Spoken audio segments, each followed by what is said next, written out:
welcome to the Mad Vortex. I'm Shika and I'm your host for today's video. I am always your host. Just saying. Anyway, last month my brother got married. My cousin got married, but we grew up together, so it always feels weird calling him my cousin. So my brother got married last month. The wedding was in Nigeria because his wife is Nigerian from Benin City. It's Benin City. It's Benin. Anyway, where was I? That's what happens when you don't script the video and you just sit in front of the camera. Tell me why this is my third take, because I've recorded this video 2 times already and each time I checked I was out of focus. Pain. Okay, anyway, where was I? What the hell? Anyway, where was I? And I also was asked to be a bridesmaid. So the bridesmaids and the groomsmen had to go to Nigeria, Lagos, 2 days before the rest of the family flew into Lagos. And the whole point of that was for the team to get acquainted with each other. So the first day we got there, we checked into our Airbnbs, we rested, we ate. Honestly, I was too tired to record. But the next night, of course I recorded. After dinner we had some drinks and then we played Ludo. Group Ludo. I hadn't played group Ludo before. I haven't even heard of it. I don't even know if it's a thing or they made it up that night. I don't know. That game was so good because there was so much commotion and there's so much contention.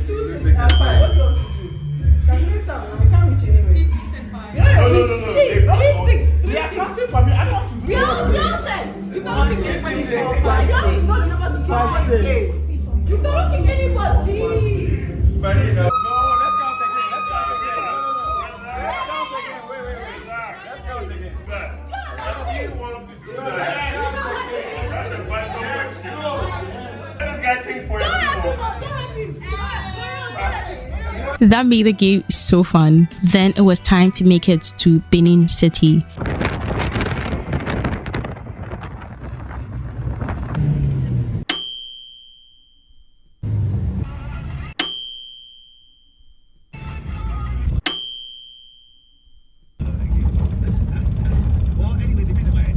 Honestly, if you're a Ghanaian and you think driving is crazy in Ghana, go to Nigeria. Just go to Nigeria.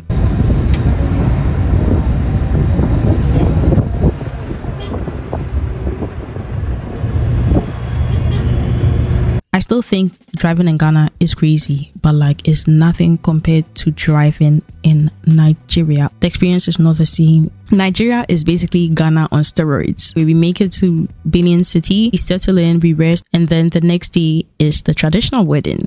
And also on this day, most of us, the girls, our outfits were wearing us. We were not wearing the outfits. And what I mean by that was that it was so difficult to even exist in the outfits. My demise is entertainment. Sorry.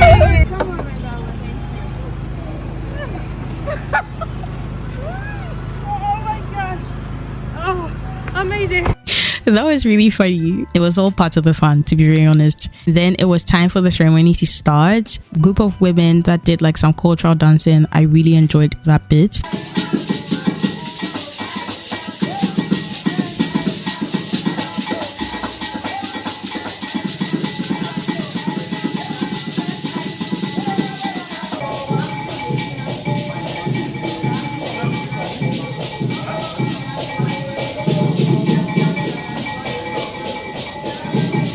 And then different women wearing the bridal veil came out to be identified by the groom. So they would come out one.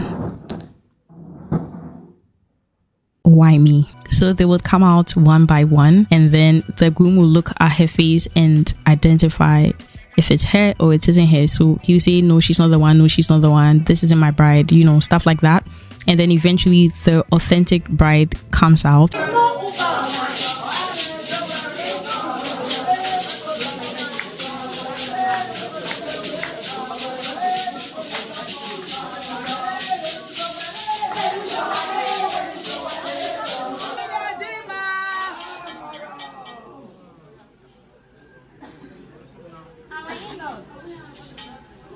Our motor is having faults and we don't have fuel. Which some stuff no. Fuel, just finish. Well, no finish. Yeah. Okay, close the eyes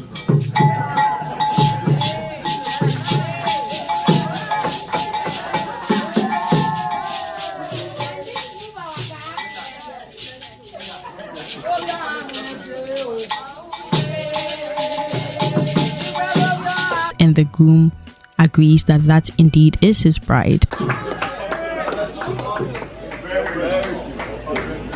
And then there's the back and forth between the bride's family and the groom's family. Then the bride's family or the bride's dad, I believe, gives the bride to the groom's father. Then the groom's father presents the bride to his son, the groom.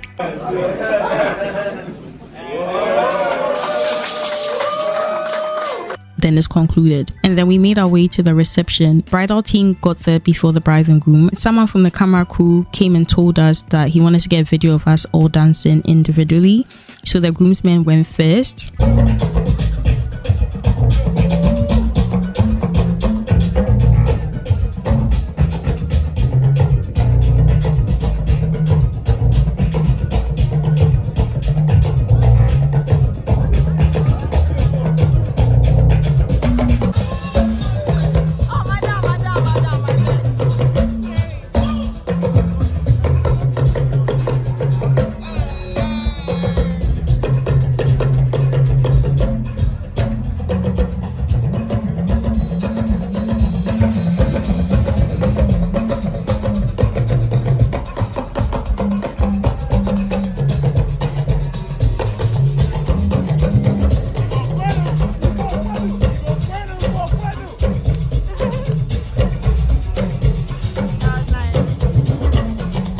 Then the bridesmaids went second.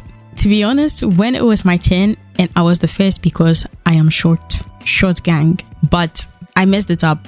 Like the song did me so dirty. It was moving so slow up my bit and the tempo picked up for the other bridesmaids. I was like, nah, I'm not having this. I was just like, I am not having this. So I asked the guy from the camera crew if I could do mine again and he was like, sure. So then I just skedaddled to the back of the line and then I redid mine.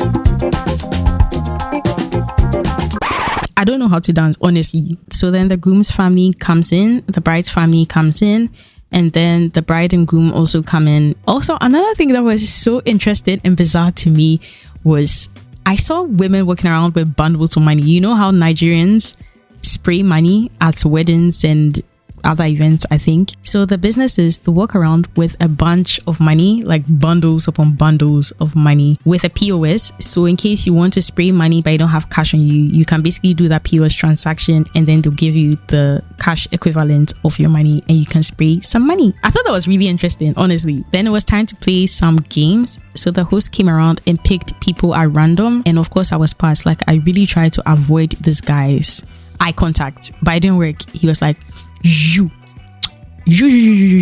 are part. This game is kind of similar to musical chairs, but you don't walk around the chairs and then sit on the chairs when the music stops. Instead, you sit on the chairs, then the host is going to mention an item and then you run into the crowd and then get an item from someone in the crowd. I just felt crazy the whole time. For example, he say, bring me a shoe. So he has to run into the crowd and literally tell a random stranger, give me your shoe, give me your shoe, give me your shoe.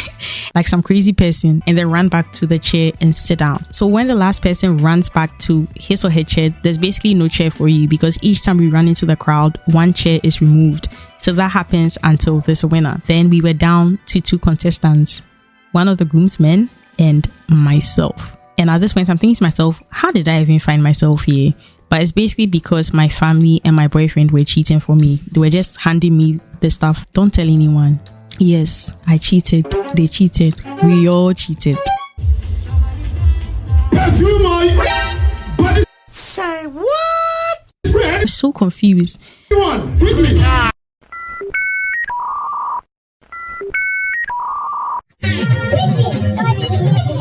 So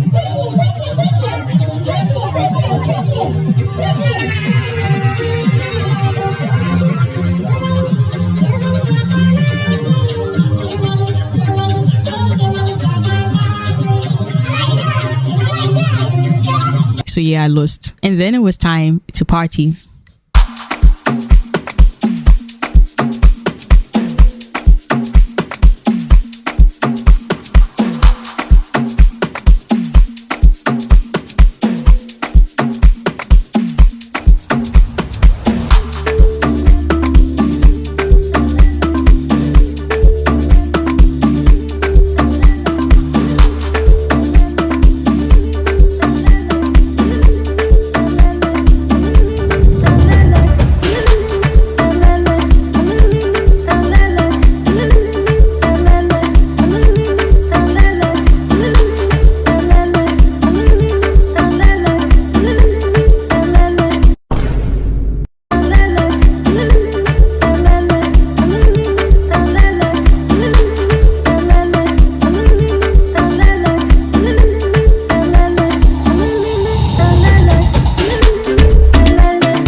So much, I was so exhausted. My feet were crying the whole time. But the good thing is the next day we had a rest day. We didn't rest that day, but it was a rest day. And then the next day we went for the white wedding. And honestly, on this day, God really had mercy on me. Like, God had pity on me. He probably said to himself, oh, you know what? Look at my poor daughter. She needs my help.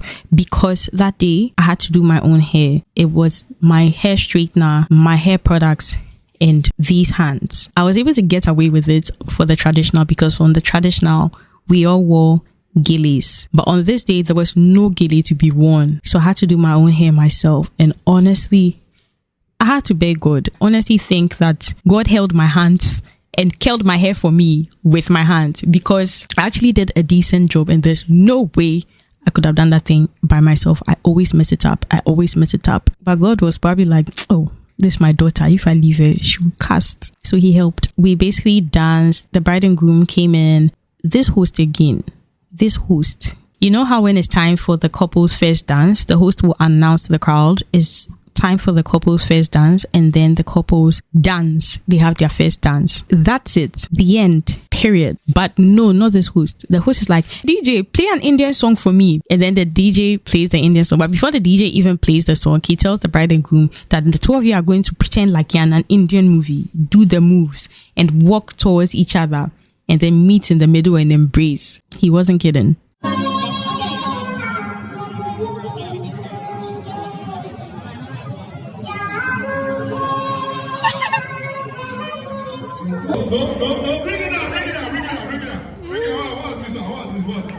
He made them do it again.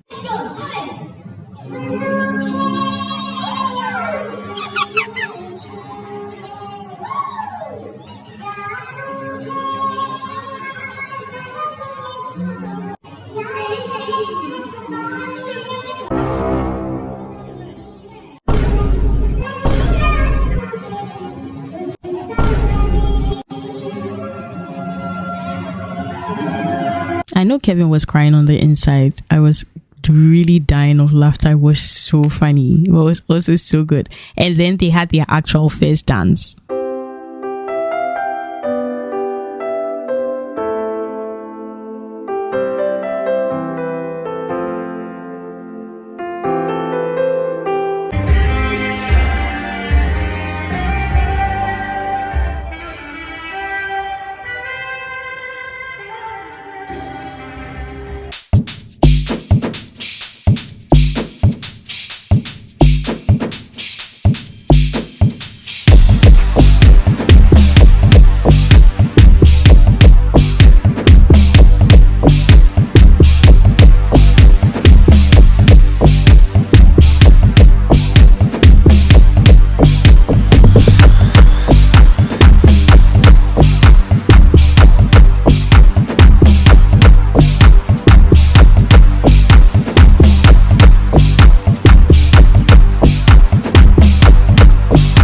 too soon, everything came to an end and it was time for us to go back to Ghana. So we made that trip from Benin to Lagos and then to the airport. And on our way back, tell me why I saw a sign on a building that read Krispy Kreme. Krispy Kreme in Nigeria? I wasn't having it. I was like, no, there's no Krispy Kreme.